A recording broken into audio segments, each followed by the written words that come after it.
kembali. Bismillahirrahmanirrahim. Assalamualaikum warahmatullahi wabarakatuh.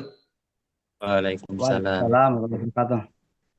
Alhamdulillah wa syukurillah wa nikmatillah la haula wa la quwata illa billah. Asyhadu an la ilaha illallah wa asyhadu anna Muhammadan abduhu wa rasuluh.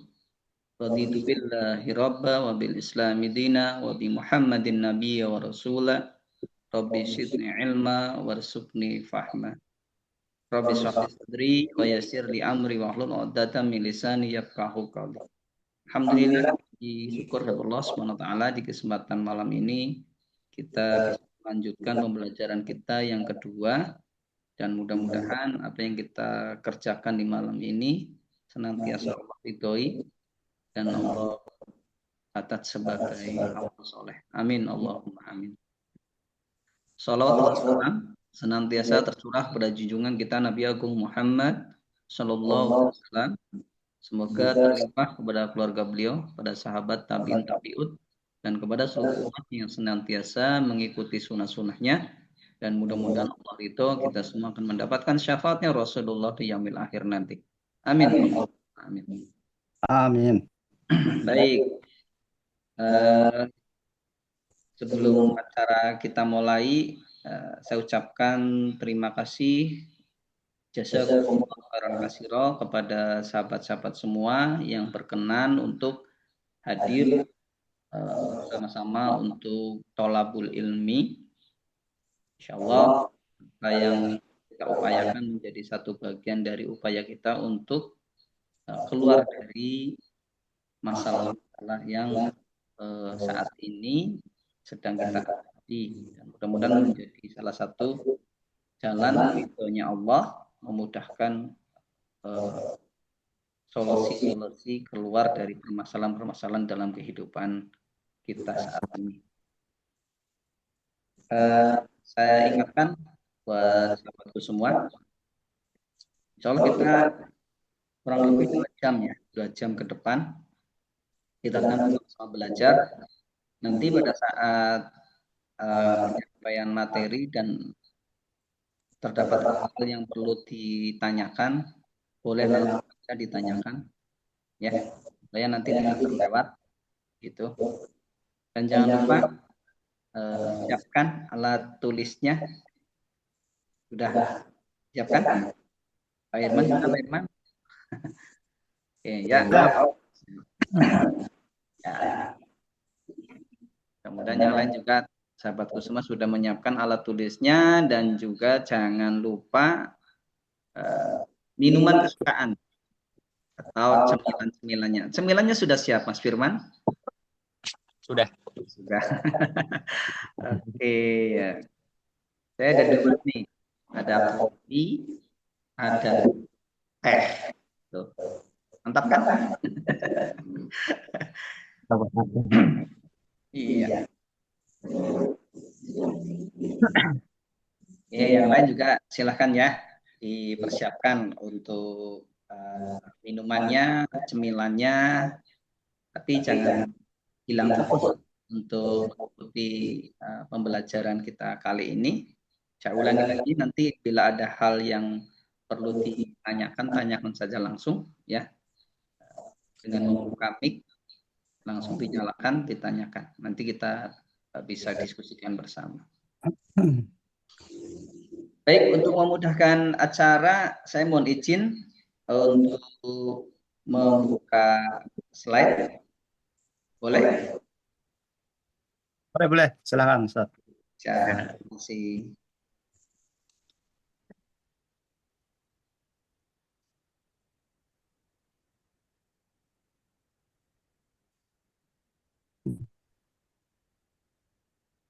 Apakah sudah tampak slide-nya? Sudah. Ya.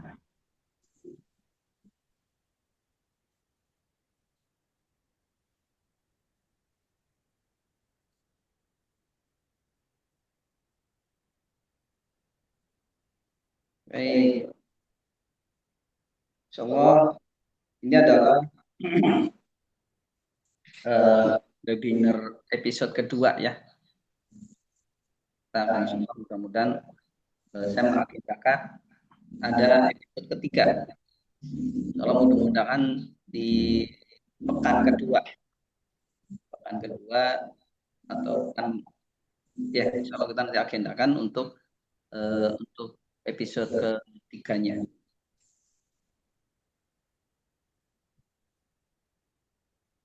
Baik, mari kita awali untuk pembelajaran kita di malam ini. Berharap kepada ridha Allah dengan baca basmalah.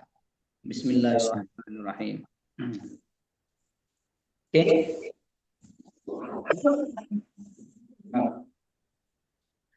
Jadi ini sekedar mengenalkan saja buat teman-teman yang belum kenal ya, khususnya yang dari Padang. Mohon izin perkenalkan ya, bisa dibaca saja, saya tidak perlu menyampaikan isinya. Baik, ini adalah satu sesi awal saya mengikuti program coaching ya, program kelas coaching untuk fundamental. Dan saat sekarang saya masih dalam kelas untuk professional coaching ya. Jadi di kelas pembelajaran coach itu ada beberapa tingkatan dan saya baru di level professional coach. Nanti kalau mendaki bisa naik di level untuk leadership ataupun untuk parenting, ada sesi sendiri nanti. Ya mudah-mudahan inilah menyampaikan ini dalam rangka untuk apa? Untuk mengajak teman-teman untuk gemar untuk belajar, gemar untuk menambah kapasitas diri kita gitu ya. Karena bisnis kita itu tidak akan bisa berkembang kalau diri kitanya tidak menaikkan level kapasitas ilmu yang ada pada diri kita. Karena dengan naiknya kapasitas kita, insya Allah bisnis kita itu secara perlahan itu akan mengikuti perkembangan, akan mengalami pertumbuhan. Demikian. Baik, sebelum sesi pembelajaran kita disclaimer terlebih dahulu bahwasanya manfaat acara insya Allah akan didapatkan oleh sahabat semua yang sungguh-sungguh mengikutinya dan mengamalkannya setelah memperoleh ilmunya. Ya, lagi-lagi ini saya sampaikan untuk murojaah pada diri kita bahwasanya ilmu itu tidak cukup untuk kita ketahui, ya, tapi ilmu itu hukumnya wajib diamalkan sehingga ilmu itu menghasilkan manfaat, ya, ada hikmah yang bisa kita dapatkan. Oke, kita langsung masuk ke materi ya, peta jalan lunas utang miliaran, bisnis tetap jalan ya, di webinar episode kedua.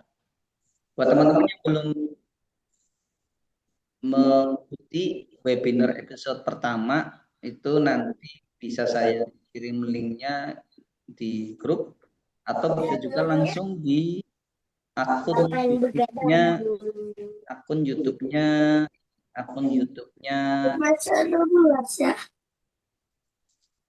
Bukan. Zoom apa? Suara di mana itu? Zoom yang buat di buat teman-teman ya yang Suara di mana? nggak apa-apa. Ya, ulang deh. Buat teman-teman yang belum mengikuti sesi pertama ya, episode pertama, itu bisa nanti saya bagikan linknya di grup atau bisa juga langsung ke akun YouTube Muslim Business Institute, itu di situ ada. Ya, banyak di situ. Tapi nanti yang di grup nanti saya supaya untuk mempermudah tidak perlu mencari, nanti linknya saya bagikan saja langsung. Baik. Kemarin kita membahas ini ya. Kita kemarin di sesi episode pertama itu kita membahas jebakan utang yang terlihat rasional gitu ya. Kemarin kita sudah bahas ini dari narasi utang itu produktif ya, kredit produktif plus bunga ringan gitu ya, atau rekeningnya terlihat gemuk tapi gemuknya bukan dari hasil usaha ya, melainkan dari tambahan utang. Kalau rekeningnya gemuk dari hasil kegiatan usaha is okay, itu bagus ya. Tapi kalau rekeningnya terlihat gemuk tapi hasil utang, itu bukan sesuatu yang sehat. Lanjut, ekspansi dan gaya hidup naik gitu ya. Itu dampak dari kebiasaan utang tuh circle-nya akan begini gitu ya. Tidak namanya pengusaha kok nggak punya mobil gitu kan ya. Namanya pengusaha kok nggak suka wisata, nggak makan di restoran, pakaiannya nggak branded gitu ya. Itulah tekanan-tekanan psikologis dari orang-orang yang tidak memahami tentang jebakan utang. Setelah itu baru dia merasakan ya, cicilan mulai mengejar, beban bayar makin berat gitu ya. Apa yang terjadi? Nah, karena dia takut ketinggalan, bisnisnya kalah oleh kompetitor atau oleh saudaranya, oleh temannya, oleh lingkungannya, dia nambah hutang lagi. Ya, butuh modal cepat. Mau ekspansi, utang. Harusnya mau ekspansi itu adalah hasil keuntungan yang didapat dari usaha pertama gitu ya. Kalau seandainya kita berbicara tentang toko, mau ekspansi toko kedua, maka pengembangan toko kedua itu kalau yang sehat itu ya hasil dari usaha toko pertama, hasilnya gitu ya. Setelah dikurangi biaya untuk hidup dirinya dan keluarga. Itu baru namanya ekspansi yang benar. Tapi kalau ekspansinya itu adalah dengan utang, ya itu sih namanya resiko masa depan diambil sekarang. Dan mohon maaf nih, parahnya itu banyak pengusaha muslim ya, yang belum memahami bahwa hutang bunga itu adalah ribawi gitu ya. Ini karena itulah kita terus untuk bergerak ya, memberikan edukasi untuk meningkatkan kapasitas pemahaman saudara-saudara kita ya, baik itu pengusaha ataupun masyarakat umum itu ya, tentang bahwa utang berbunga itu adalah masuk kategori ribawi gitu ya. Baik, ini sekilas membahas materi yang episode yang pertama. Oke. Nah, kita akan membahas langkah lunas utang ya. Yang di episode sekarang ini dari pemahaman menuju kesadaran. Jadi kuncinya sebenarnya proses penjelasan utang itu ada di sini nanti. Ya, kita akan melalui tahapan ini. Yang pertama itu pemahaman benar. Saat ini pemahaman terkait dengan utang itu masih banyak yang, mohon maaf, keliru. Ya. Jadi kita tahap pertama yang dilakukan adalah pemahamannya itu dibenarkan terlebih dahulu. Dari mana pemahaman itu dibenarkan? Dengan melalui penambahan pengetahuan. Nah, inilah salah satu yang kita lakukan di malam ini adalah salah satu kita untuk menjadikan kita mengetahui bagaimana sih duduk persoalan sebenarnya tentang utang piutang tersebut gitu ya.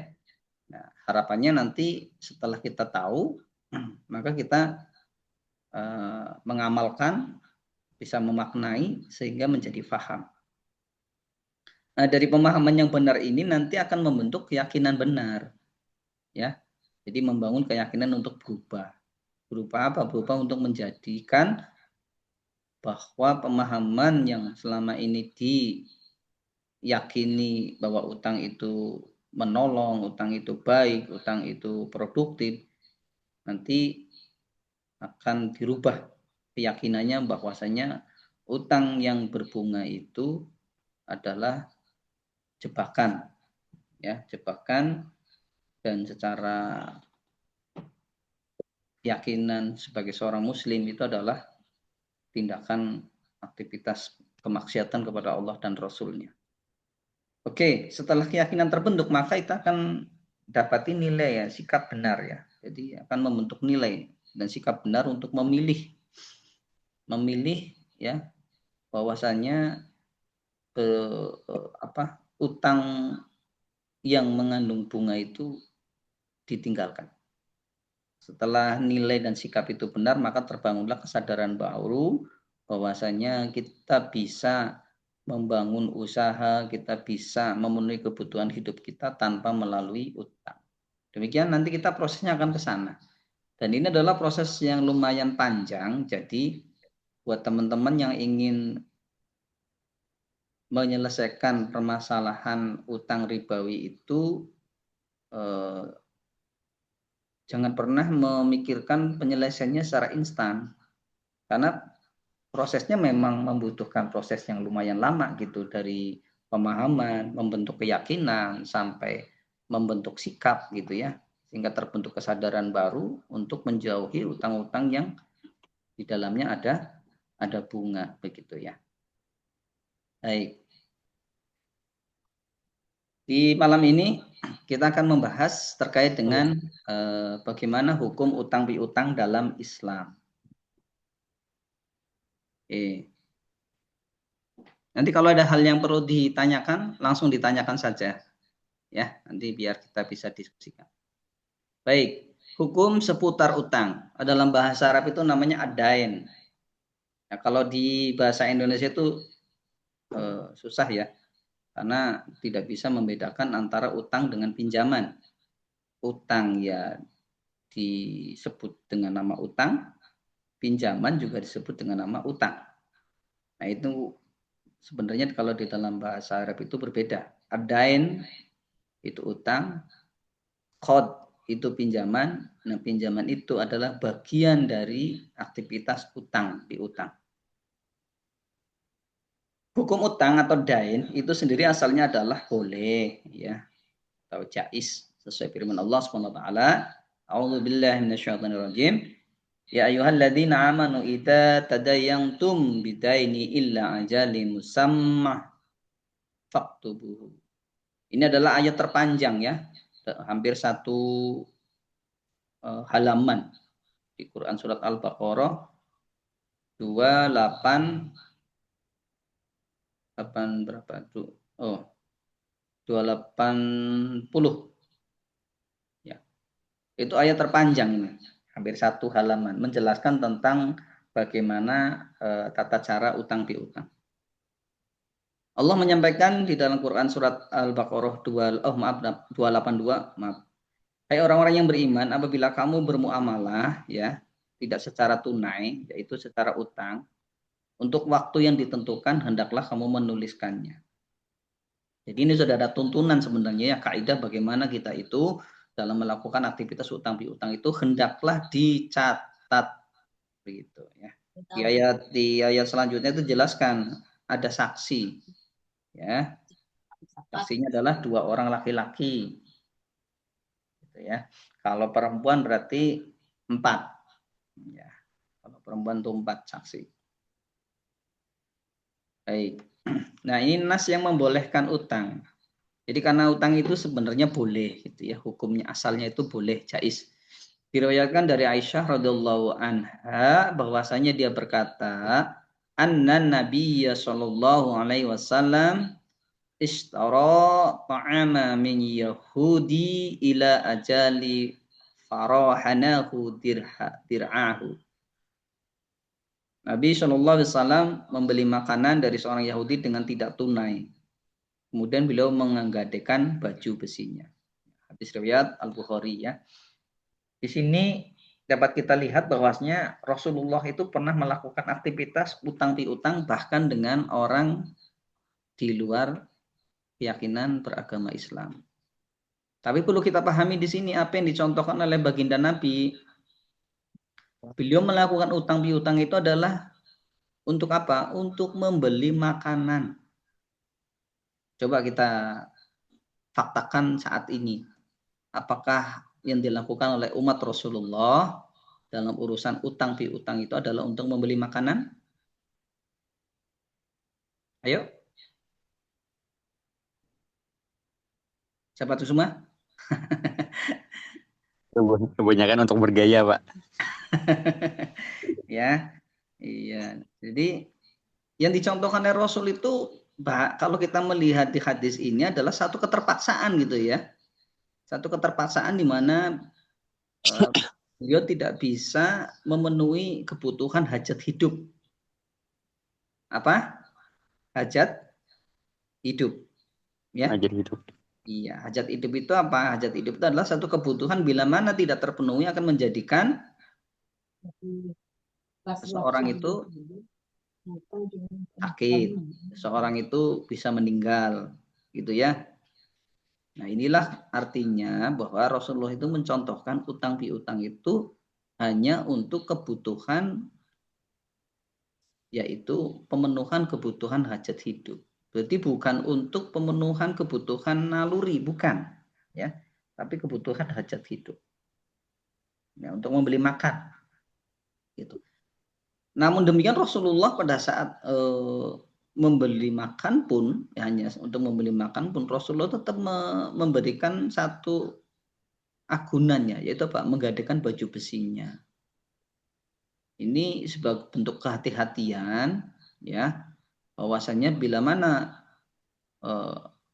kita itu melakukan aktivitas utang sementara kita tidak memiliki agunan adalah satu bentuk, boleh dikatakan ya itu kezoliman kepada diri kita. Kenapa? Karena pada saat kita tidak pernah tahu umur kita akan sampai kapan. Pada saat kita meninggal ternyata kita masih punya utang dan kita tidak memiliki agunan yang bisa untuk menutup utang kita selama kita hidup, maka utang itu akan ditagihkan, ya, kepada kita nanti di yaumil akhir. Itu kan satu bentuk kezaliman kepada diri kita. Nah, inilah nas yang membolehkan utang. Ada lagi enggak? Ada yang lainnya. Bahkan ada nas yang memuji utang. Ya, ini dicontohkan di hadis riwayat Ibnu Hibban. An Abi Mas'ud radhiyallahu anhu anna Rasulullah sallallahu alaihi wasallam qala ma min muslim yaqhudu muslima qardan marrataini ila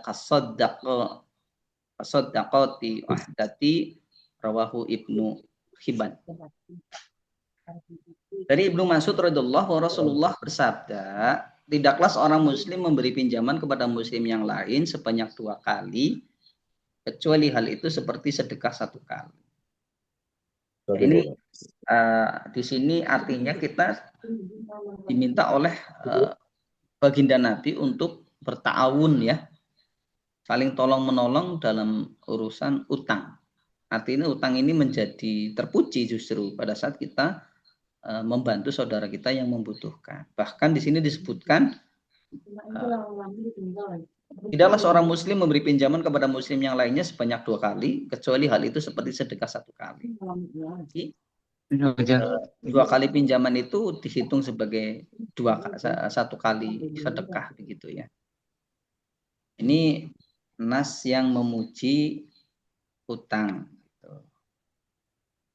Baik, lanjut. Nas yang lainnya adalah anna Muhammad ibnu Ali qala kanati Aisyah radhiyallahu anhu tadain faqila laha malaka waladain qalat sama'atu Rasulullah sallallahu alaihi wasallam yaqulu ma min abdu kanatilahu nayati fil adza dinahi illa kana lahu minallahi azza wa jalla auna fa anna tamithu dalika auna rawahu Ahmad wa Tabrani. Nas yang memuji utang dari Muhammad bin Ali, dia berkata, Aisyah radhiyallahu telah berutang piutang. Lalu ada yang bertanya kepadanya, mengapa Anda berutang? Aisyah menjawab, aku pernah mendengar Rasulullah SAW bersabda, tidaklah seorang hamba berniat untuk melunasi utangnya, kecuali dia berhak mendapat pertolongan dari Allah Azza wa Jalla. Maka aku mencari pertolongan Allah itu. Jadi ini adalah nas yang memuji utang ya.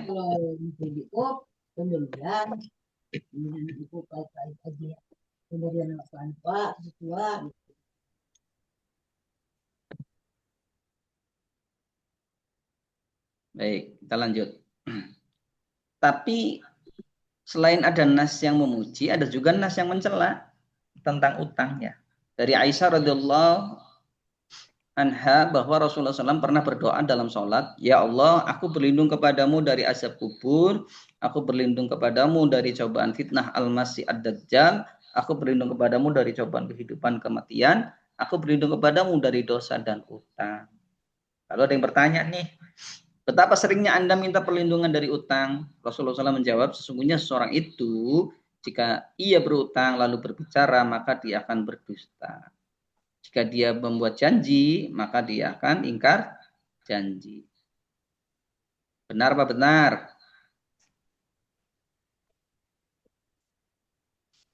Teman-teman, benar nggak nih sabda Rasul ini? Ya gitu ya. Jadi ya di lagi ini nih kita gambarkan begini ya. Jadi ekspresi saat minjem duit gitu ya, memelas gitu ya. Tapi pada saat ditagih ekspresinya seperti lebih galak dari yang nagih gitu ya. Oke. Baik, sekarang kita masuk ke bahasan tentang pengertian pinjaman. Ya, al-qard atau dalam bahasa kita itu loan ya, pinjaman.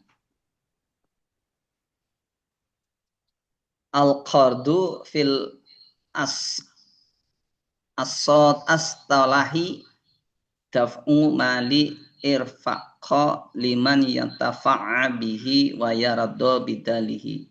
Ya, pinjaman atau qard menurut istilah syariah adalah memberikan harta untuk menolong sesama bagi orang yang akan memanfaatkan harta itu dan mengembalikan penggantinya.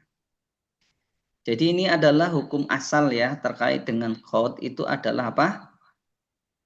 Ta'awun, menolong sesama saudara kita. Nah, ini hukum asalnya perlu dipahami dahulu. Jadi dalam Islam itu qard, pinjaman, loan itu hukum asalnya adalah menolong. Jadi tidak mengambil manfaat secara duniawi atau tidak mengambil manfaat secara materi. Tetapi manfaat yang diambil adalah manfaat ruhiyah. Ya, pahala, keridhaan Allah. Nah ini. Dari sinilah maka kita bisa memahami bagaimana kalau qard atau pinjaman terus pada saat pengembalian itu terdapat tambahan. Maka itu statusnya tidak artinya menyalahi hukum asal dari hukum qard itu sendiri. Ya. Nah ini pengertian yang lain. Al-qardu ya. Mata tiyahu minal misliyati la yaraddu laka misluhu fil mustaqbal. Pinjaman qard adalah apa-apa yang kamu berikan berupa harta misliyat, harta semisal, untuk dikembalikan kepadamu harta yang semisal pada masa yang akan datang.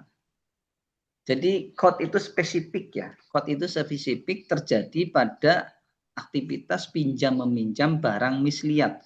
Barang misliyat itu adalah harta atau barang yang semisal, sama begitu ya. Dapat diukur, dapat ditimbang. Gitu ya, barang misliyat itu seperti itu. Nilainya sama, ya, dapat ditimbang, dapat diukur gitu ya. Itu barang-barang misliyat. Oke.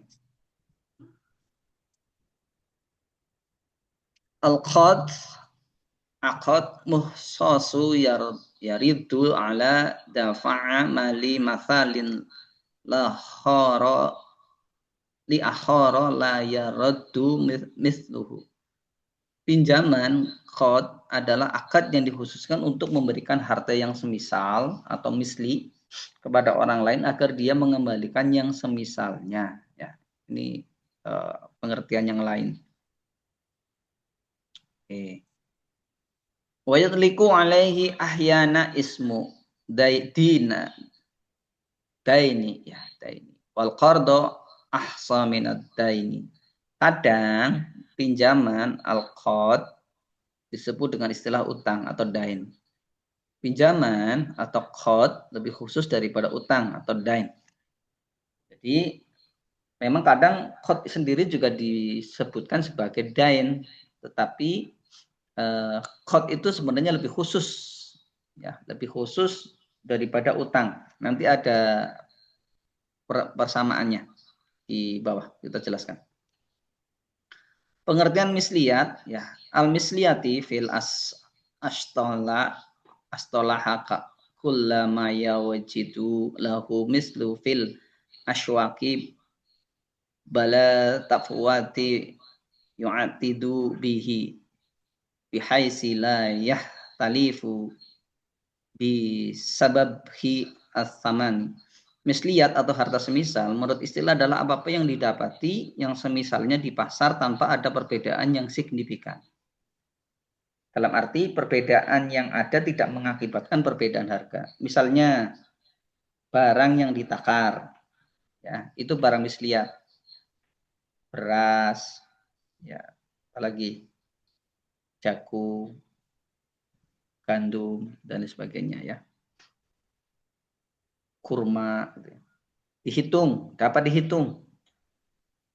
ditimbang, ya, beras, gula, minyak dan lain sebagainya. Jadi mohon sahabatku semua berhati-hati pada saat meminjam dalam bentuk barang mislihat. Jadi kalau pinjemnya beras, apa yang paling umum? IR45 atau, ya. Maka pada saat kita mengembalikan ya harus beras IR45 dengan timbangan yang sama. Gitu, ya. Minyak juga demikian. Pada saat minyak itu belinya dengan merek A, maka pada saat pengembalian juga mengembalikan dengan minyak serupa. Tidak boleh dengan minyak yang tidak serupa, gitu, ya. Gitu. Itulah barang-barang misliyat. Artinya barang yang mudah dicari padanannya.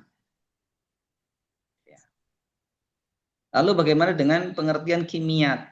Al-kimiyatu Izin bertanya, Tad. Bagaimana?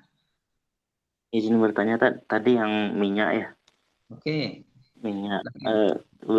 Kalau ini pengalaman di kampung ya, di kampung saya itu ada orang tua saya, termasuk orang tua saya ya, Tad. Mereka kalau mau hajatan itu ada kayak apa namanya arisan gitu, Tad. Arisan minyak goreng gitu.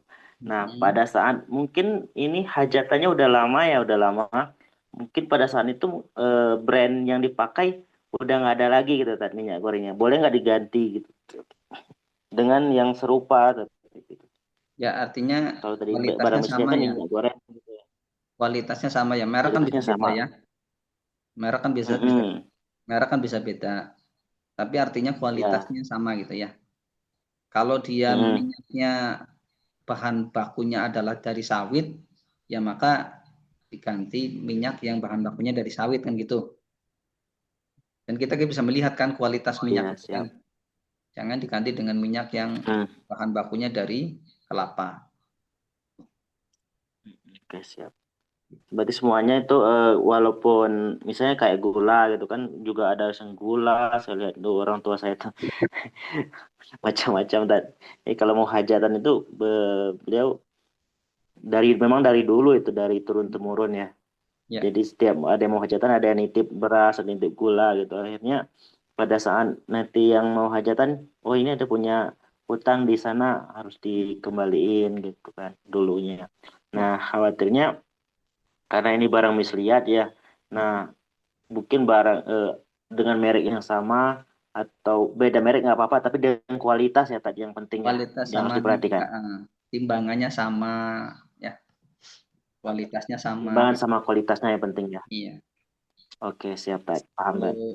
brand Bukan. kan beda-beda ya, kalau ngomong brand bisa beda ya. Iya, Tapi yang tadi itu diperhatikan saya bingung. takaran, Oh ini yang dilihat takarannya sama takaran dan kualitas. kualitasnya. Ya, takar. Baik-baik, siap Pak. Hmm. Enggak lagi?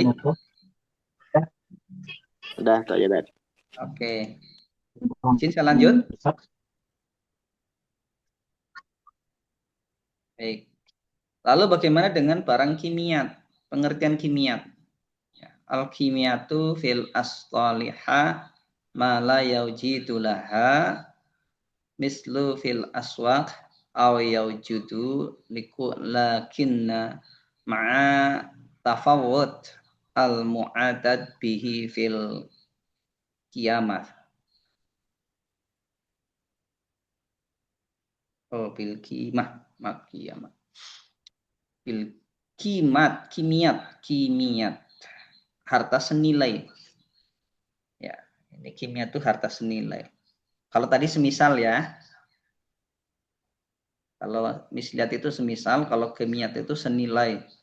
Menurut istilah adalah apa-apa yang tidak didapati yang semisalnya di pasar, atau didapati yang semisalnya tetapi ada perbedaan yang signifikan dalam nilainya.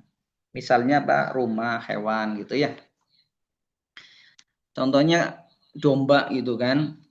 Kita mau akekah gitu kan, pinjam domba saudara kita gitu.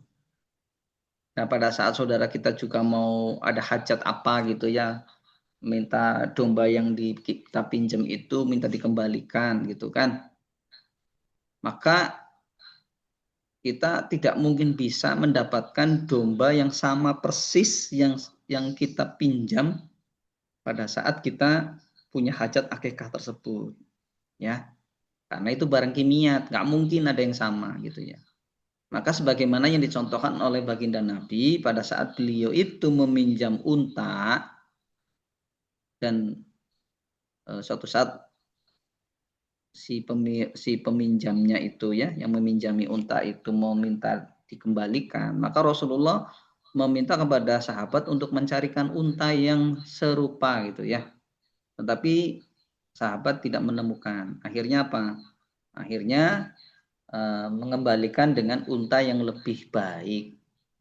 Nah, ini kalau barang-barang kimia itu boleh kita mengembalikan dengan yang lebih baik begitu. Ya. Jadi kalau waktu kita pinjam dombanya kurus gitu ya, terus kita belikan domba yang gemuk gitu, itu boleh. Jadi disinilah Rasulullah menyampaikan sebaik-baik mengembalikan pinjaman, mengembalikan utang itu adalah dengan mengembalikan dengan yang lebih baik. Nah, ini yang seringkali disalahartikan oleh masyarakat, ya. Jadi mengembalikan barang misliat itu disamakan dengan mengembalikan barang kimiat. Ya, karena salah menerapkan dalil dalam aktivitas di masyarakat menjadikan dalil ini salah diterapkan.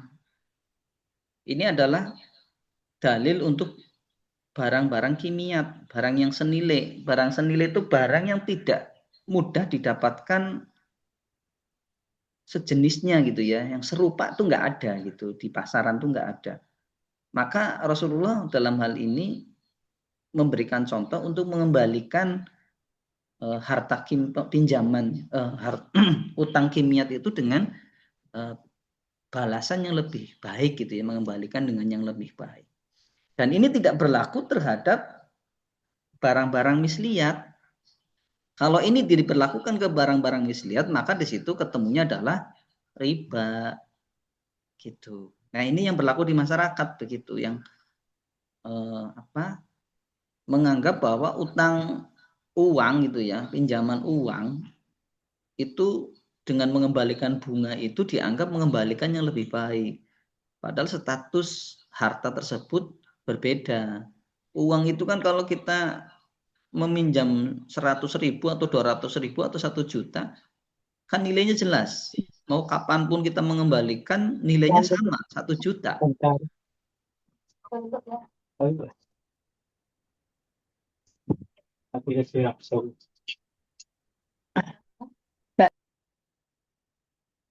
Ya, ada yang mau ditanyakan?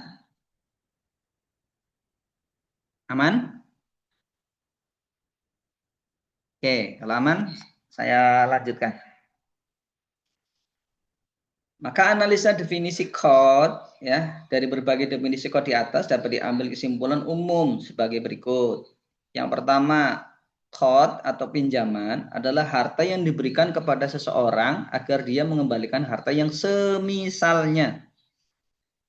Ya, bukan senilai tapi semisal. Karena ini barang misliat. Yang kedua, code terjadi pada uang atau barang. Ya. Ketiga, code terjadi pada harta yang semisal atau misliat. Baik, yang keempat, definisi pinjaman atau code atau loan tidak sama dengan definisi utang, dain atau debt ya kalau dalam bahasa Inggris. Utang atau dain adalah sesuatu harta yang telah menjadi tanggungan seseorang. Dan pengertiannya begitu. Utang atau dain adalah suatu harta yang telah menjadi tanggungan seseorang. Artinya adalah pengertian secara umum. Utang itu umum. Ya. Sedang pinjaman, qard adalah harta yang diberikan kepada seorang agar dia mengembalikan harta semisalnya. Ini sudah lebih khusus ya. Kalau qard itu bagian dari utang. Ya. Namun utang dan pinjaman mempunyai hubungan umum dan khusus. Jadi kalau utang merupakan kategori yang lebih umum daripada pinjaman. Seperti halnya kategori kendaraan yang lebih umum daripada mobil. Ya, kalau kita ngomong kendaraan kan banyak. Bisa kereta, bisa pesawat, bisa bus, bisa becak, bisa andong, bisa sepeda, dan lain sebagainya. Ya, itu kalau ngomong kendaraan. Tapi kalau sudah spesifik menyebutkan bahwa mobil, maka ya kita tidak bisa menyebutkan pesawat, kereta, ya, andong atau sepeda motor, tidak. Jadi mobil yang dimaksud. Demikianlah yang dimaksud dengan qard. Ya, kalau utang itu adalah umum, ya kategori umum, tapi kalau qard itu adalah sudah khusus, yaitu pinjaman barang-barang misliat. Salah satunya adalah uang. Setiap mobil pasti termasuk kendaraan, tetapi tidak setiap kendaraan adalah mobil. Jadi setiap qard pasti termasuk dain atau utang. Tetapi tidak setiap dain utang adalah qard. Ya. Contohnya apa? Contohnya tadi barang-barang kimia itu juga utang, tapi itu tidak masuk dalam kategori qard. Ya. Jadi itu pinjaman barang-barang kimia itu juga dain gitu. Itu juga utang. Maka ada utang dain yang bukan qard. Tadi contohnya adalah pinjaman utang harta kimia. Baik, kita langsung masuk ke pembahasan hukum seputar pinjaman ya. Kita membahas khusus tentang qard.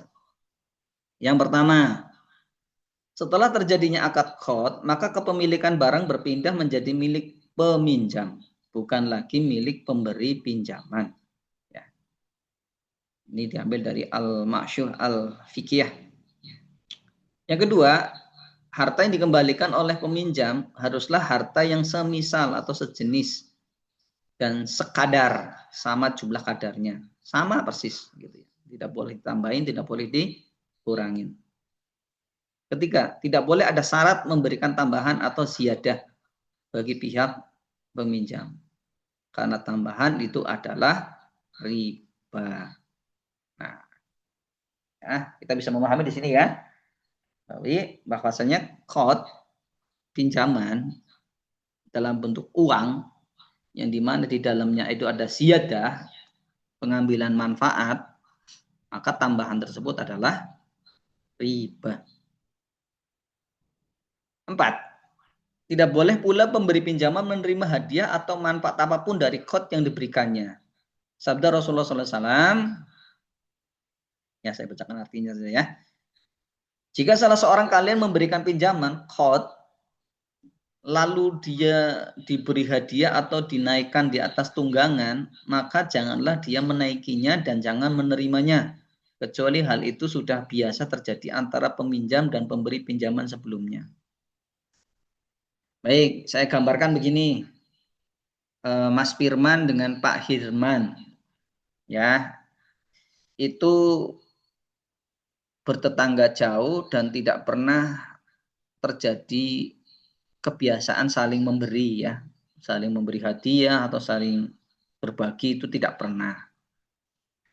Sesekali Mas Firman itu meminjam uang kepada Pak Hirman, begitu ya. Jadi akhirnya Pak Mas Firman punya qard, ya, pinjaman uang kepada Pak Hirman, gitu.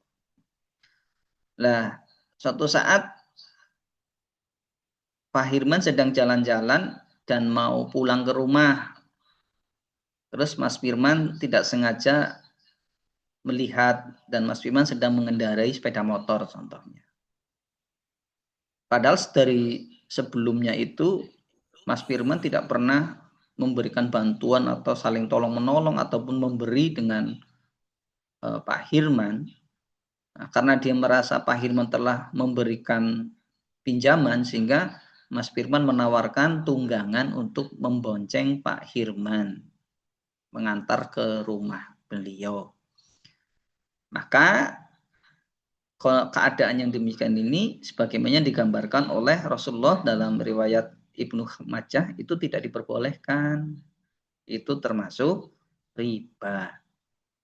Akan tetapi apabila Mas Firman dengan Pak Hirman itu sudah terbiasa saling menolong, saling memberi hadiah, saling membonceng kendaraan gitu ya, maka itu walaupun Mas Firman itu memiliki pinjaman kepada Pak Hirman, itu tidak dihitung sebagai riba karena sudah terjadi sebelumnya, gitu.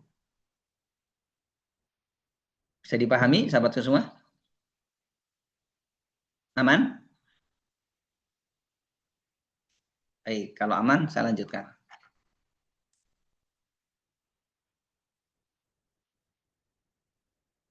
Kalau ini boleh nanti pertanyaan lewat chat juga boleh. Selanjutnya, ya bagaimana? Ada yang mau ditanyakan? Jadi kan gini, seumpama masalah pinjaman tadi, Pak. Seumpama kita, kan katanya tadi dianggap riba jika seumpama ulun saya menolong Pak Hirman tadi, Pak.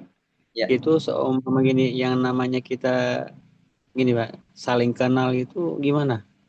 Ya, Apakah kita kadang diperbolehkan menolong atau gimana gitu? ya artinya sebelum terjadi pinjam meminjam itu Mas Firman sama Pak Hirman itu sudah terbiasa saling menolong, saling memberi begitu ya.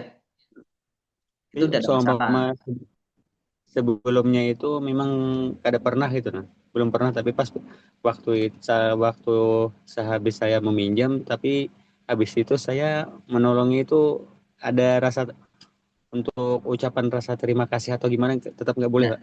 Nah itu ucapan rasa terima kasihnya itu. Jadi menolongnya itu memang karena ada transaksi di sana, ada imbal balik dari kebaikan yang sudah diberikan oleh Mas Firman. Mas Hirman, Pak Hirman tadi. Tidak boleh yang demikian. Ya. Kecuali niatnya tidak ke sana malah. Iya, jadi maka dari situ, maka kalau kita berteman menjadi baik, saling tolong menolong gitu ya. Sehingga pada suatu saat kita pinjam uang ke mereka, karena situ sudah berlaku saling tolong menolong, insya Allah apa yang kita berikan atau yang kita dapatkan itu sudah masuk dalam kategori ribawi begitu. Gitu ya. Ini nggak pernah ada angin, ada apa gitu. Dulunya sudah bertetangga lama tapi nggak pernah saling memberi hadiah. Tahu-tahu baik banget gitu ya. Gara-gara dia merasa berhutang budi telah ditolong dengan pinjaman. Maka itu tidak boleh. Ya, itu termasuk. Maka di sini disampaikan oleh Rasulullah itu lalu dia diberi hadiah atau dinaikkan di atas tunggangan gitu. Maka janganlah dia menaikinya dan jangan menerimanya. Kecuali hal itu sudah biasa terjadi antara peminjam dan pemberi pinjaman sebelumnya. Jadi sebelum proses terjadi pinjam meminjam itu memang sudah terbiasa saling memberi, saling menolong, saling memberi hadiah itu tidak ada masalah yang demikian. Kalau yang jadi masalah itu yang kalau bahasa kita itu tumben-tumbennya gitu kan. Gak pernah berbuat kebaikan kok tumben-tumbennya berbuat baik gitu ya. Didasari atas karena tadi pengen berterima kasih sudah menolong itu tidak boleh. Begitu Mas Firman? Ya, paham, Pak. Maka jangan sungkan-sungkan ya saling tolong menolong ya dengan saudara ya. Iya, Pak. Ya punya jeruk 2 ya bagiin 1 gitu. Mantap. Iya, mampir di depan rumahnya Pak Hirman. Pak Hirman ini ada ayam 1. Nah, kasihkan gitu kan. Jadi suatu saat ada keperluan ya tidak masuk kategori riba. Baik, lanjut ya. Hutang bisa menjerumuskan seseorang kepada kemaksiatan kepada Allah Subhanahu wa taala. Nah, ini yang harus diwaspadai. Nah, ini ya. Hukum asalnya kullu qardin jarra naf'a fahuwa riba. Setiap bentuk qard utang tadi ya. Qard barang misliat ini ya. Yang menarik manfaat maka itu adalah riba. Firman Allah dalam Quran surat Al-Baqarah ayat 275 ya. A'udzubillahi minasyaitonirrajim. Alladzina yaquluna riba la yuqamuna illa kama yaqamul ladzina yatakhabbathuhu syaitanu minal mash. Dzalika bi annahum qalu innamal bai'u mithlu riba wa halallahu al-bai'a wa haramu riba. Faman ja'ahu mau'izatum min rabbih fantaha falahu ma syalafa wa amaruhu ila Allah. Wa man a'da faulaika ashabun nar hum fiha khalidun. Ya, nanti ini pertanyaan Mas Firman terjawab di sini ya Mas Firman. Iya. Orang-orang yang memakan atau mengambil riba tidak dapat berdiri melainkan seperti berdirinya orang yang kemasukan setan lantaran tekanan penyakit jiwa. Ini Allah gambarkan orang-orang yang memakan riba itu ya seperti itu ya. Sudahlah dia gila, kemasukan setan ya. Gitu. Keadaan mereka yang demikian itu adalah disebabkan mereka berpendapat sesungguhnya jual beli itu sama dengan riba. Nah ini berbeda ya. Nah ini perlu kita pahami bersama. Jual beli itu adalah objek transaksinya adalah komoditi. Jadi komoditi itu kan ada 2. Bisa bentuk jasa atau juga bisa bentuk produk. Itu komoditi. Tetapi kalau transaksi tersebut objeknya adalah nilai tukar, nilai tukar atau uang, mata uang, itu adalah riba. Nah, ini ya. Nah, ini kalau orang Yahudi menyamakan jual beli itu sama dengan riba itu sama aja mendapatkan keuntungan kayak gitu kan. Padahal tidak. Ya, jadi di sini nampak membedakan mana barang kimiat, mana barang misliat. Kalau transaksi itu yang benar kan barang kimiat. Kalau misliat itu kalau ditransaksikan itu masuk dalam kategori riba. Padahal Allah telah menghalalkan jual beli dan mengharamkan riba. Orang-orang yang telah sampai kepadanya larangan dari Tuhannya, lalu terus berhenti dari mengambil riba, maka baginya apa yang telah diambilnya dahulu sebelum datang larangan, dan urusannya diserahkan kepada Allah. Demikian Mas Firman tadi yang yang ditanyakan Mas Firman ya, jawabannya nih ya. Iya, Pak. Orang-orang yang telah sampai Iya. kepadanya larangan dari Tuhannya, lalu terus berhenti dari mengambil riba, maka baginya apa yang telah diambilnya dahulu sebelum datang larangan, dan urusannya terserah kepada Allah. Itu Mas Firman. Iya, Maka Pak. yang harus Makasih. kita lakukan adalah menghentikan aktivitas riba yang belum diambil. Kan begitu. Orang yang kembali, maka orang itu adalah penghuni-penghuni neraka. Mereka kekal di dalamnya. Mereka sudah tahu riba itu haram, terus malah justru mengambil kembali. Maka ancamannya adalah orang-orang yang kembali, maka orang itu adalah penghuni-penghuni neraka. Mereka kekal di dalam. Wallahu a'lam bishawab. Siapa saja yang terkena dosa riba, dari Jabir radhiyallahu anhu, Nabi sallallahu alaihi wasallam bersabda, "Fa'ana Rasulullah sallallahu alaihi wasallam akilla riba wa mu'akilahu wa katibahu wa syahidaihi wa qala hum sawa'un." Rasulullah SAW melaknat pemakan riba, yaitu siapa? Pemberi pinjaman, kreditur, penyetor riba yang meminjam, debitur, penulis transaksi riba, ya, kalau kita notaris ya, dan dua saksi yang menyaksikan transaksi riba. Kata beliau, semua sama dalam dosa. Hum sawaun. Sama dosanya ya. Baik yang memberi, yang menerima, mencatat dua orang saksi dalam transaksi ribawi tersebut, maka hum sawaun dosanya. Ya, karena itu tinggalkan dan jauhi utang dengan riba. Ini di Quran surat Al-Baqarah 278 279. A'udzubillahi minasyaitonir rajim. Ya ayyuhalladzina amanu taqullaha wa dharu ma baqiya minar riba in kuntum mu'minin fa in lam taf'alu fa'danu bi harbi minallahi wa rasulih. Wa in tubtum falakum ru'usyu amwalikum la tadlimuna wa la tudlamun. Orang-orang yang beriman, bertakwalah kepada Allah dan tinggalkan sisa riba yang belum dipungut. Kayak ini menguatkan tadi ya Mas Firman ya, dalil yang 275 ya. Jika kamu orang-orang yang beriman, jadi kalau kita dikatakan sebagai orang-orang yang beriman, ini bermakna umum bagi umat Islam yang menyatakan dirinya beriman kepada Allah dan Rasul, maka wajibannya adalah tinggalkan sisa riba yang belum dipungut. Maka jika kamu tidak mengerjakan atau meninggalkan sisa riba, maka ketahuilah bahwa Allah dan Rasulnya akan memerangimu. Nauzubillah min dzalik ya. Ini ayatnya luar, Masya Allah, keras sekali gitu. Jadi, maka Allah dan Rasulnya akan memerangimu. Dan jika kamu bertaubat dari mengambil riba, maka bagimu pokok hartamu. Kamu tidak menganiaya, tidak pula dianiaya. Nah inilah nanti target dari kita, bagaimana proses penyelesaian utang riba itu adalah, targetnya adalah membayar pokok tanpa denda, tanpa penalti, tanpa ongkos-ongkos lainnya. Nah, ini target minimalnya ini ya. Kita adalah yang kita usahakan adalah bayar pokok, sisa pokok yang belum dibayarkan. Perhatikanlah hisab di akhirat. Ya.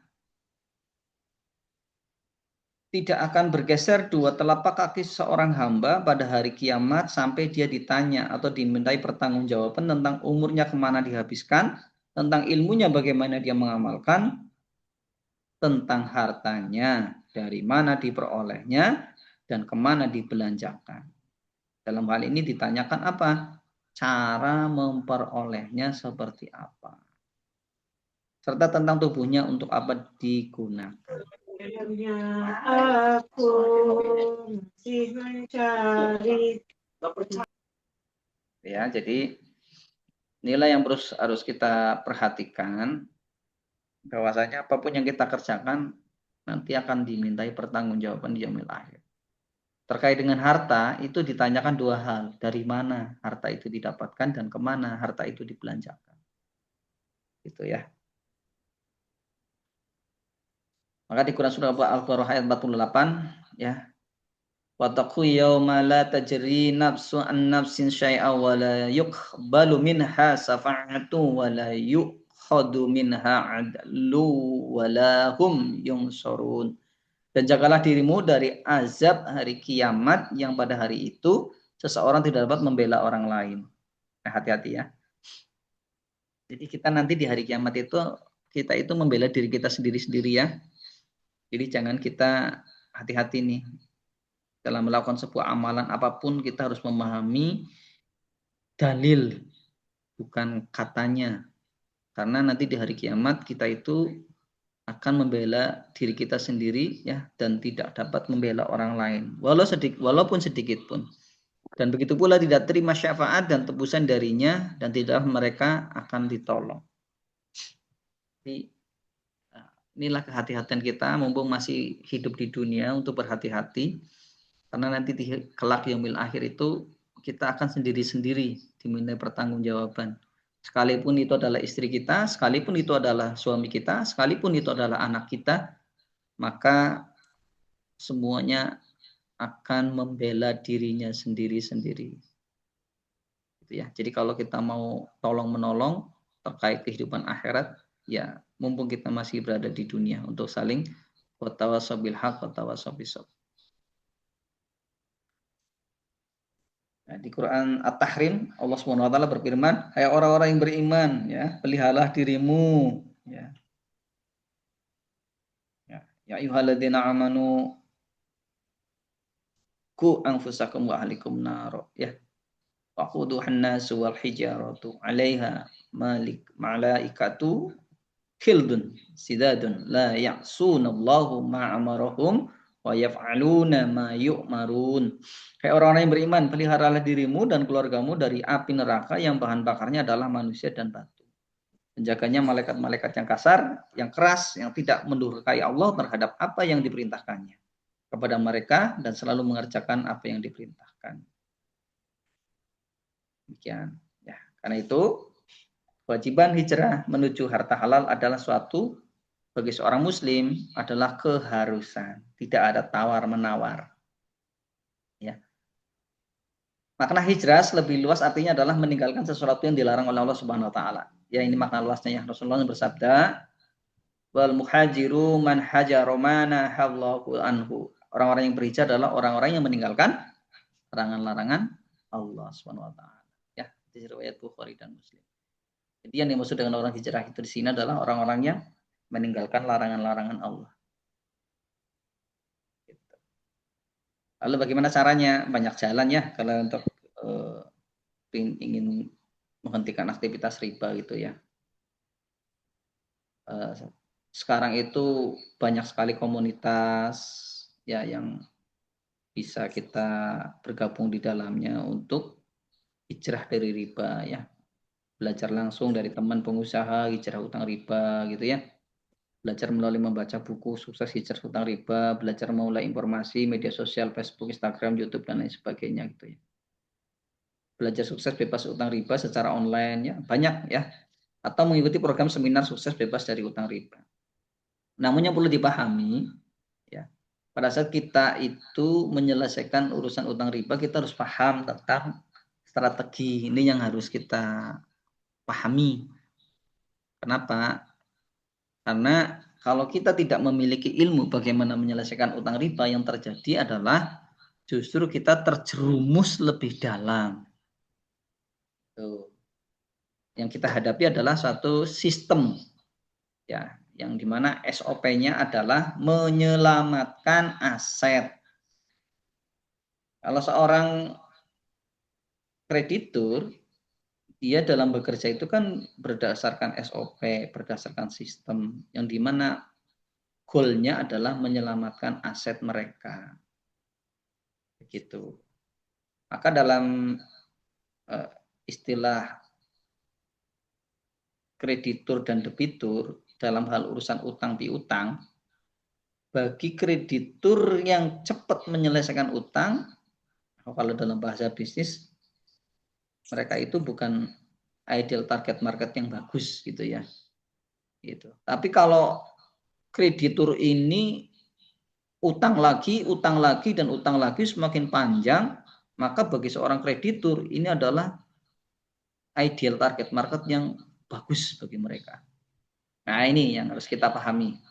Kalau kita menjadi ITM buat satu lembaga kreditur dan kita loyal, wah itu berarti belum paham bahwa dirinya itu adalah menjadi pelanggan tetap yang menggadaikan hidupnya untuk kesuksesan, untuk kemajuan bisnis dari kreditur gitu ya.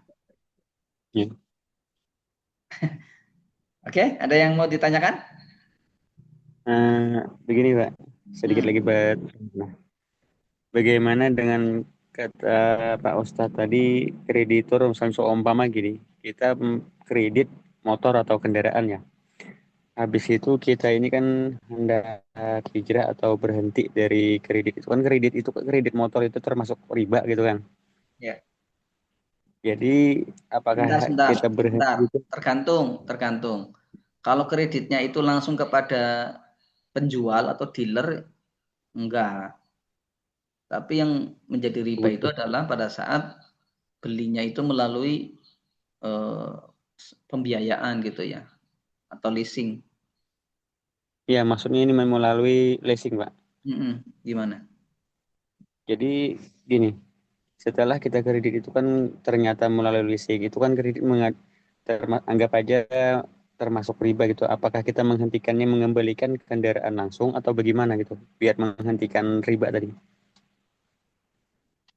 Ya, ada skema yang bisa kita lakukan. Salah satunya mengembalikan. Tapi kita bisa melakukan negosiasi dengan bayar pokok sisa yang belum dibayarkan. Gitu, Begitu. Mas Firman. Berarti masih bisa dinegosiasi lah.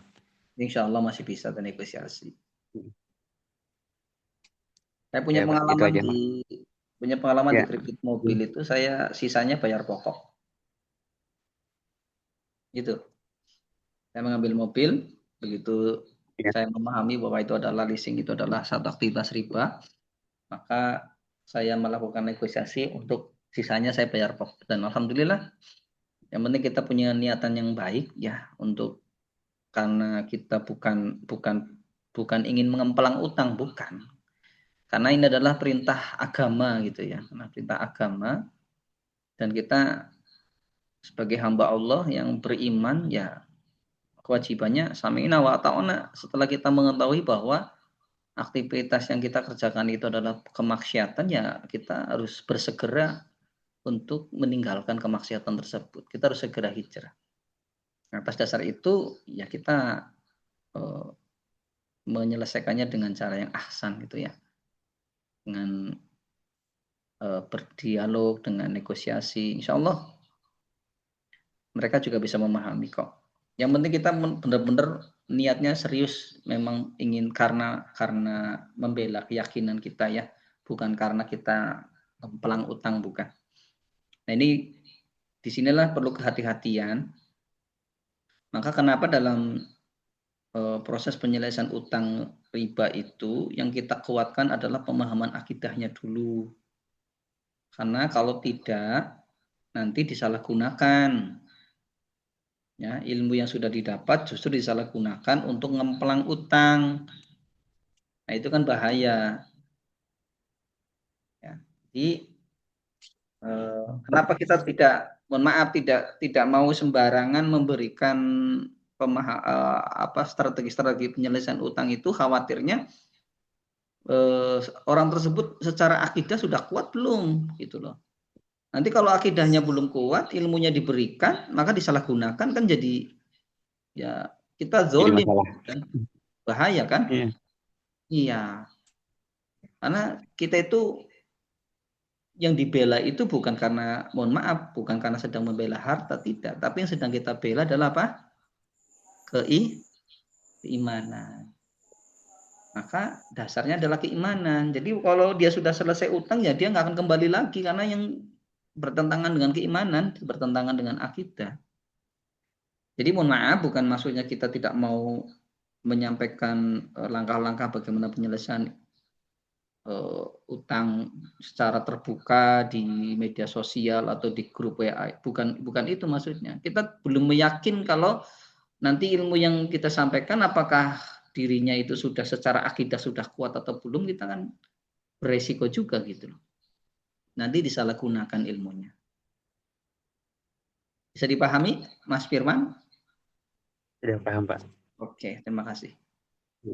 Iya, sama-sama. Oke, ini mudah-mudahan ini bisa ini ada cara ini salah satu ya, informasi aja nih buat teman-teman. Ya, khususnya yang di Kalimantan ya. Kalimantan Selatan, insya Allah kita akan mengadakan satu agenda tepatnya di Hotel Kianain, Hotel Kandangan, Hulu Sungai Selatan, Kalimantan Selatan, tanggal 14 sampai 15 Februari 2026. Ya, insya Allah kita akan mengadakan intensif business class program. Jadi bukan seminar ya, bukan seminar. Kita bentuknya adalah training intensif. Jadi setelah training nanti kita akan terus kawal. Ya, prosesnya akan kita kawal. Setiap 2 pekan sekali kita akan melakukan monitoring pembelajaran, tahapan-tahapan prosesnya. Itu ya. Jadi ini insya Allah mudah-mudahan Mas Firman, Pak Hirman, Pak Sutopo dan kawan-kawan Kalimantan Selatan mudah-mudahan bisa kita agendakan di tanggal 14-15 Februari 2026 kegiatan kita training ya, intensif business class program, lunas utang miliaran, bisnis tetap jalan. Ya, lalu bagaimana yang di luar di luar Kalimantan Selatan? Insya Allah kita juga untuk memfasilitasi teman-teman yang di Pulau Jawa ya, mungkin Pulau Jawa, karena kalau nyebrang ke Kalimantan lumayan ya cost-nya gitu ya. Jadi kita siapkan fasilitas juga buat teman-teman yang ada di wilayah Jawa gitu ya, Pulau Jawa. Soalnya di Purwokerto nih selisih 1 bulan, di bulan puasa nih kita adakan 17-18 Maret 2026. Mohon maaf waktunya nih Indonesia Barat nih, lupa belum diganti. Oke, ini informasi saja ya teman-teman. Kalau berkenan silahkan bergabung gitu ya. Ini sebatas informasi saja. Oke, pertanyaannya adalah mengapa penting bersama MBI Intensive Business Class Program.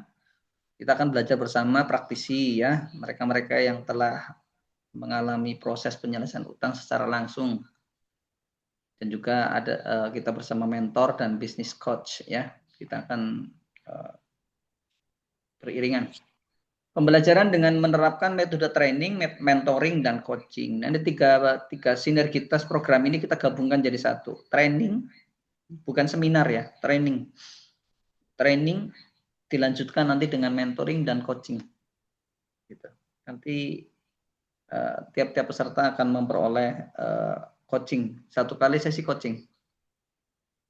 Jadi memang kelasnya kita bikin private ya, kuota peserta terbatas lah ya. Supaya apa? Pembelajaran lebih efektif, lebih fokus, terbimbing, dan berorientasi kepada kebutuhan peserta, mengikuti tahapan pengembangan kegiatan usaha dan utang.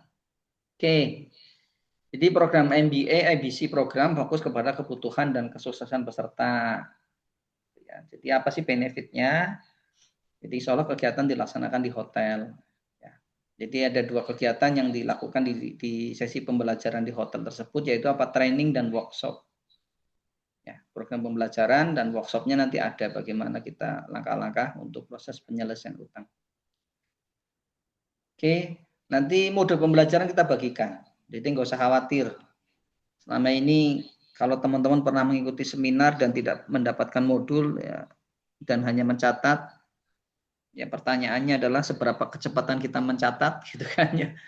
Seberapa kuat daya ingat kita mengingat terhadap pemateri yang menyampaikan materi.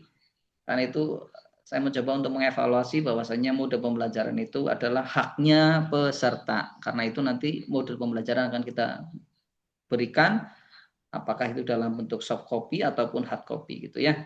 Supaya apa? Supaya dapat dipelajari kembali gitu. Supaya ilmu yang didapat bisa sampai dia paham, diamalkan, dan mudah-mudahan punya modal juga untuk disampaikan kepada yang lain. Begitu. Jadi nanti kita sediakan ruang belajar 2 pekan sekali setiap bulan melalui online. Ya. Jadi maksudnya adalah dengan memberikan fasilitas ruang dan waktu yang ditetapkan untuk menjadi sarana bertanya, diskusi, evaluasi, dan konsultasi secara langsung antara alumni peserta training dan workshop dengan trainer dan mentor guna menindaklanjuti pembelajaran dalam sesi training dan workshop secara online. Jadi nanti setiap 2 pekan sekali insya Allah kita akan mengadakan pembelajaran via Zoom gitu ya untuk menindaklanjuti pembelajaran yang offline tersebut. Kita siapkan juga ruang konsultasi di ruang WA, grup every time, konsultasi silahkan di dalam grup, proses perjalanannya, apa yang harus dilakukan, langkah-langkahnya, terus bila mana ada hambatan harus bagaimana. Silahkan nanti disampaikan di grup, nanti kita akan bareng-bareng untuk memberikan feedback ya, saling mensupport teman-teman dalam proses penyelesaian utang riba tersebut. Ini ya, jadi nanti kita akan melakukan bimbingan penyelesaian, ya, memberikan bimbingan, menemukan tujuan hidup yang hakiki, dan menyusun rencana strategi proses penyelesaian utang, bayar pokok, bebas denda, bebas penalti, dan ongkos-ongkos lainnya dengan memenuhi kaidah hukum formal dan kaidah syariat Islam. Jadi kita juga jangan sampai melanggar kaidah-kaidah hukum positif ya. Oke. Nah ini spesial buat teman-teman yang mengikuti program kelas IBC ya, baik itu bisnis ataupun event spesial solusi bebas utang. Jadi satu kali sesi coaching bisnis ya, itu melakukan sesi percakapan interaktif antar seorang coach memfasilitasi coachee untuk menemukan tujuan, memperjelas tujuan, menyusun rencana, dan mengelola sumber daya untuk mencapai tujuan bisnis dari coachee. Jadi kalau ini nanti diimplementasikan ke bisnis, maka targetnya adalah bisnis. Tapi kalau nanti diimplementasikan untuk proses penyelesaian utang, maka implementasinya adalah untuk tujuan penyelesaian utang. Demikian. Nanti satu peserta akan mendapatkan satu sesi coaching ya. Jadi kita akan membuat jadwal A di hari apa, B di hari apa. Nanti kita buat jadwal supaya semuanya terlayani dengan maksimal. Oke, insya Allah ini bukan sesuatu yang asing. Harga kepesertaan seminar bebas riba di kisaran berapa? 5 juta. Sampai berapa? 15 juta. Ya, saya mohon maaf bukan mengada-ada ya. Ini realnya demikian. Proses penyelesaian untuk mengikuti satu training atau seminar itu antara 5 juta sampai dengan 15 juta. Lalu harga untuk IBC berapa? IBC ya cukup 5 juta saja lah ya untuk peserta. Gitu. Nanti bisa menghubungi Pak, untuk Kalimantan Selatan bisa menghubungi Pak Hilman sama Pak Sutopo gitu ya. Kalau untuk Purwokerto ini nanti bisa di nomor ini ya, nomor 081251392971. Ini untuk agenda 14-15 Februari 2026 untuk Kalimantan Selatan. Kalau untuk Purwokerto ya silakan di 0858 7833 0735. Itu di tanggal 17 sampai 18 Maret 2026 itu di bulan puasa. Oke, ada pertanyaan? Silakan bila mau ada pertanyaan. Insya Allah materi sudah saya sampaikan.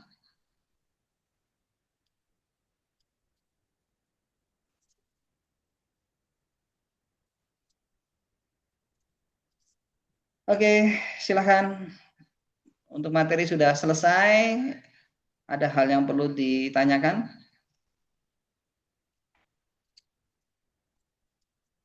Ustadz Arifin, apa kabar? Tadi belum sempat menyapa saya.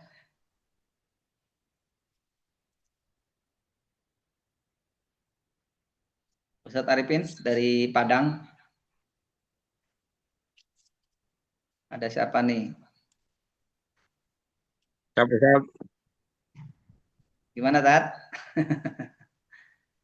Menyimak, Ustaz.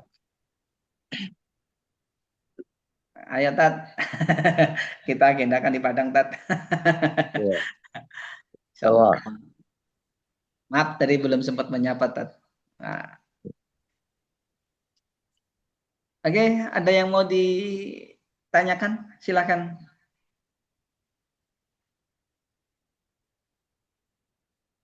Ini Pak Irjoni Makmur dari mana ya? Padang nih. Oh, Padang juga, Masya Allah.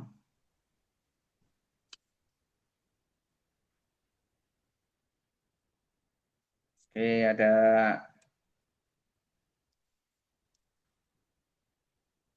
Pak Dasril juga ya, Padang ya.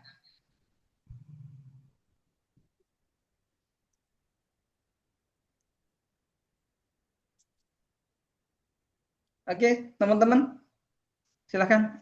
Ada yang mau ditanyakan terkait materi yang tadi?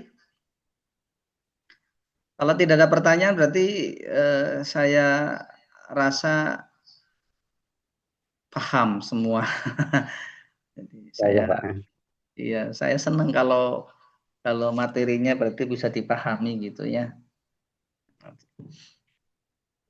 Oke. Ada pertanyaan lagi, Mas Firman, Pak Hirman, Ya, atau yang itu lain? aja sudah cukup. Cukup ya. Cukup, Ustaz. Oke. Ada. Oke, ya.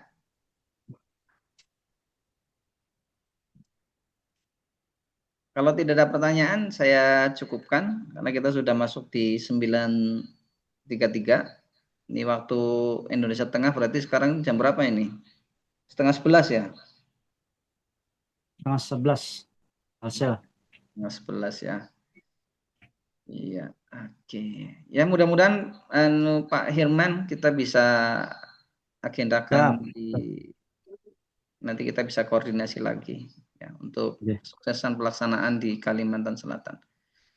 Tapi kalau kita ada satu sesi lagi ya untuk tadi bahwa proses membangun kesadaran itu bukan membangun nih tadi, merubah ya, mengganti kerangka kesadaran yang lama menjadi dengan kerangka kesadaran yang baru, yang dulunya meyakini bahwa riba itu boleh, riba itu utang berbunga itu menolong, utang berbunga itu adalah sesuatu yang produktif gitu ya.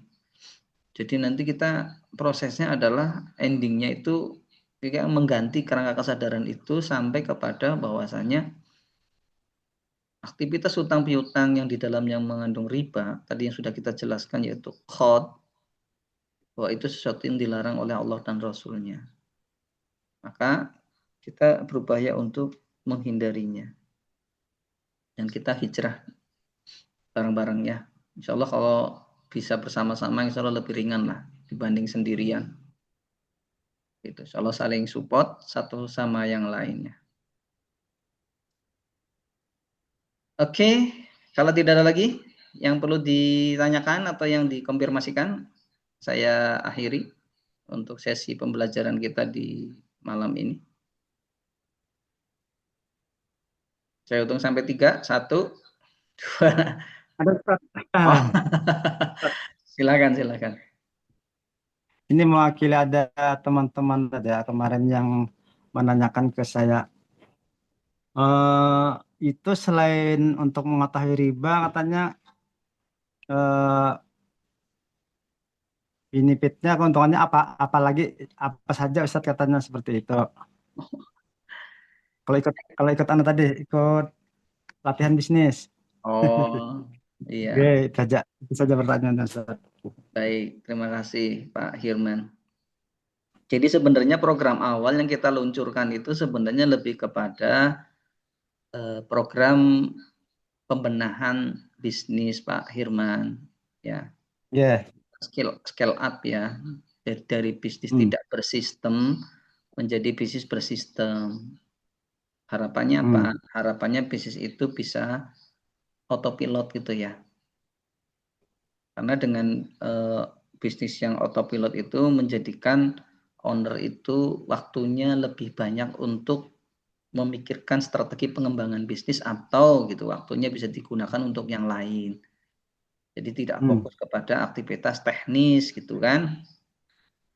Cuman pada saat kita mencoba untuk melakukan peluncuran program tersebut berapa kali, itu terkendala di struktur bisnis teman-teman kita itu ada yang rapuh gitu loh, khususnya di struktur keuangan.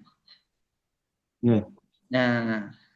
Nah, begitu terdeteksi kerapuhannya di mana gitu, kerapuhannya karena justru tadi ada biaya yang menurut mereka itu adalah modal, tapi sebenarnya itu adalah biaya tetap yang harus dikeluarkan setiap bulan sebagaimana dia menggaji karyawan.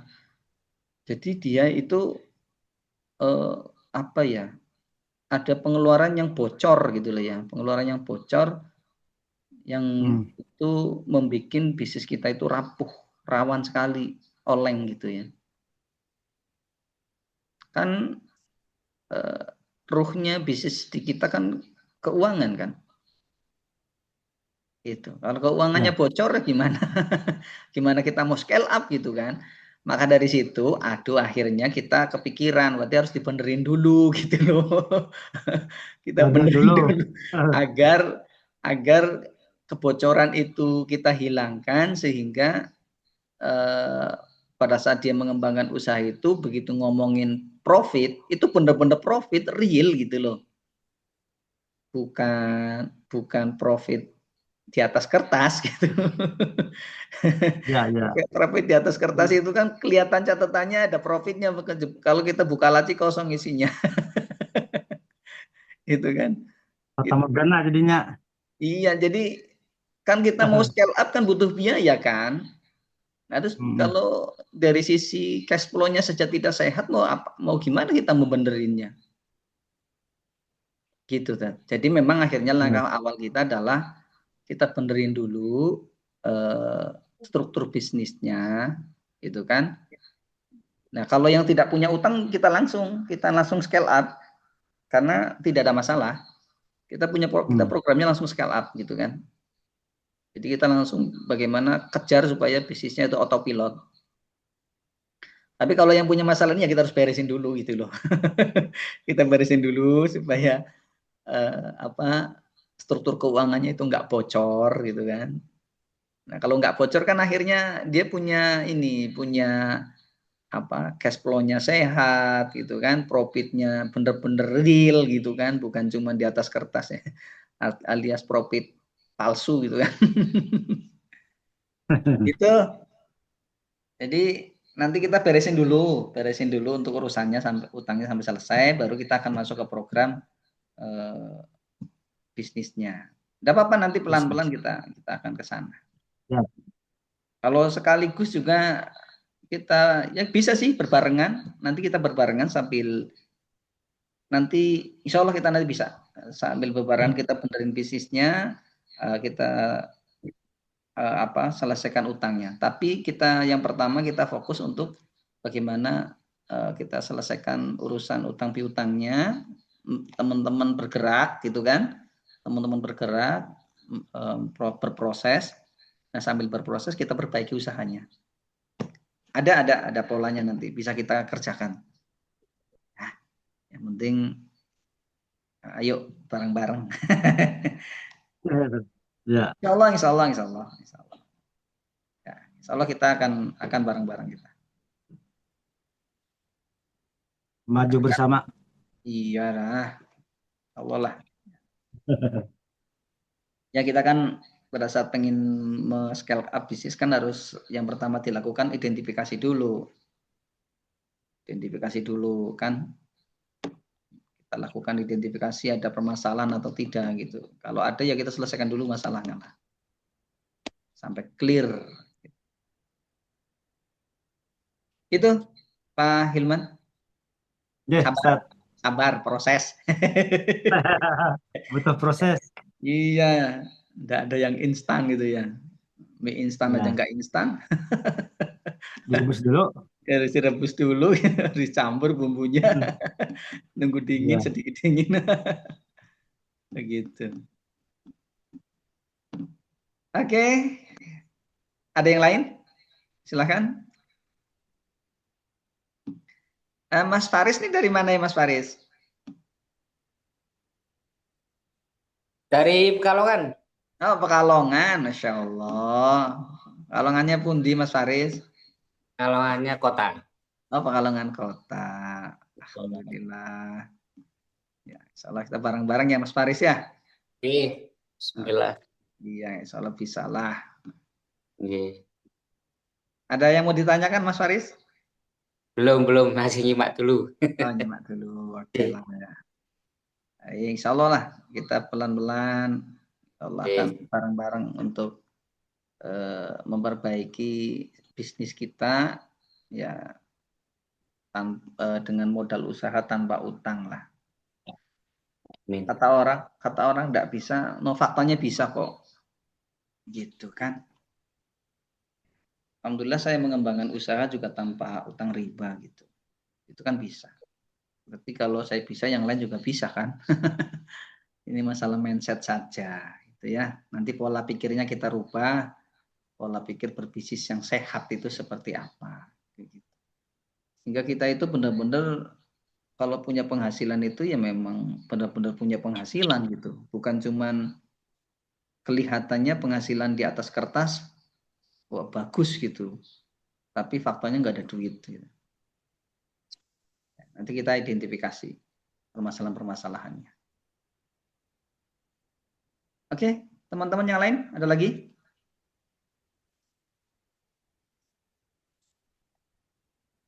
Kalau tidak ada, saya cukupkan.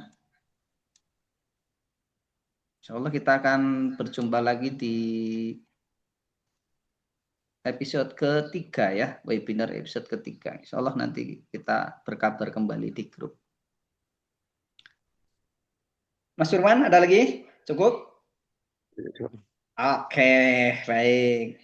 Baik teman-teman semua yang dirahmati oleh Allah, sahabatku semua, saudaraku semua seiman, alhamdulillah kita sudah sampai di penghujung cara kita, pembelajaran kita, bahwasanya kita harus tadi ya sudah kita belajar bersama untuk memahami terkait dengan antara qad dengan dain ya. Kalau dain itu bahasanya umum. Ibarat kalau kita berbicara itu kendaraan. Kendaraan itu kan bahasa umum. Bahasa khususnya apa? Mobil, sepeda motor, itu kan bahasa umum, bahasa khususnya. Demikian juga dalam istilah dain. Dain itu utang, itu bahasa umum. Nah, tapi di dalam dain itu ada namanya qad. Qad itu adalah pinjaman, utang piutang, harta yang dalam bentuk harta misliat yang bisa ditimbang, bisa diukur, gitu ya, bisa dinilai sama, bukan dinilai, ditimbang, ditakar, ya, diukur. Lalu kalau uang itu kan mau sampai kapan pun kan kita kalau uang 100.000 ya ada nilainya 100.000 gitu. Kalau pinjam 100.000 karena itu barang misliat ya harus dikembalikan 100.000 gitu. Ya, kalau dikembalikannya 120.000 maka yang 20.000 ya bunga, itu adalah riba gitu, ya. Jadi mudahnya demikian. Dan riba itu dilarang oleh Allah dan Rasulnya. Dalam satu hadis lain Rasulullah menyatakan bahwa riba itu adalah 7 dosa besar. Ya, jadi jangan main-main dengan riba itu. Itu adalah 7 dosa besar riba itu. Ya. Karena itu maka kita yuk yang sudah mendapatkan pemahaman terkait dengan riba, yuk kita bareng-bareng untuk hijrah, untuk memulai bagaimana menyelesaikan utang-utang kita, ya, utang-utang riba itu dengan target adalah bayar pokok, begitu ya, sebagaimana yang diminta oleh Allah dan Rasulnya di Quran surat Al-Baqarah 278, demikian. Oke, mudah-mudahan Allah mencatat semua aktivitas kita menjadi amal soleh dan kita dipertemukan dalam suasana yang bahagia, dan insya Allah mudahkan kita bertemu kembali di sesi berikutnya di episode ketiga webinar kita. Insya Allah akan kita membahas status harta kita ya, harta halal, status harta haram itu bagaimana posisinya di kita gitu ya. Insyaallah di webinar berikutnya kita akan membahas tersebut. Jadi sehingga kita paham harta yang kita miliki itu statusnya bagaimana. Jangan salah memahami terkait dengan urusan harta, karena tidak hanya konsekuensinya di dunia, tapi juga konsekuensinya di akhirat juga. Demikian saya cukupkan dan saya ucapkan terima kasih atas kehadiran sahabatku semua, Pak Hirman, Mas Faris, Ustadz Arifin dari Padang, ya, Ustadz Supono dan ibu-ibu ya yang tidak saya sebutkan satu persatu. Ya, terima kasih untuk kebersamaannya. Mudah-mudahan kita bisa bertemu kembali. Mari kita tutup untuk pembelajaran kita di malam ini dengan membaca hamdalah dan doa kafaratul majlis. Alhamdulillahirabbil alamin. Subhanakallahumma bihamdika asyhadu an la ilaha illa anta astaghfiruka wa atubu ilaik. Terima kasih, mohon maaf atas khilaf dan salah sikap, kata, perilaku yang semua datang dari saya pribadi. Bila ada benarnya dalam Sama-sama. Allah. Assalamualaikum warahmatullahi wabarakatuh. Waalaikumsalam warahmatullahi wabarakatuh.